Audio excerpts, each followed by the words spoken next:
টঙ্গীর station road এলাকায় বাসের যাত্রীদের কাছ থেকে মোবাইল ছিনিয়ে নেওয়ার চেষ্টা করে দুই যুবক। এ সময় স্থানীয়রা দুইজনকে ধরে ফেলে, তবে কৌশলে একজন পালিয়ে যায়। পরে ধরা পড়া যুবককে স্থানীয়রা রশি দিয়ে হাত পা বেঁধে গণপিটুনি দেয়। মঙ্গলবার দুপুরে ঘটনাস্থলে তার মৃত্যু হয়। সম্পর্কে টানাপোড়েনের জেরে খুলনার ফুলতলায় আসিয়া বেগম নামে গৃহবধূকে গলা কেটে হত্যা করা হয়েছে। অভিযুক্ত ব্যক্তিকে ওই বাড়ির ছাদের একটি ট্যাঙ্কির ভেতর থেকে আটক করা হয়। হত্যার রহস্য অনুসন্ধানে তদন্ত চলছে বলে জানায় পুলিশ।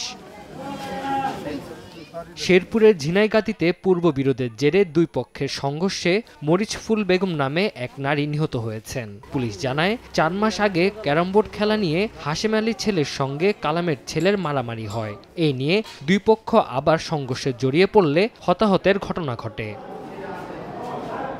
এদিকে নারায়ণগঞ্জে শীতলক্ষা নদী থেকে অজ্ঞাত যুবকের ও নেত্রকোনায় আটপাড়ায় পুকুর থেকে চা দোকানদারের মরদেহ উদ্ধার করা হয়েছে। এছাড়া বরগুনার পুলিশ সুপার কার্যালয়ের সামনে থেকে সীমান্ত দাস নামে এক যুবকের ঝুলন্ত মরদেহ উদ্ধার করা হয়।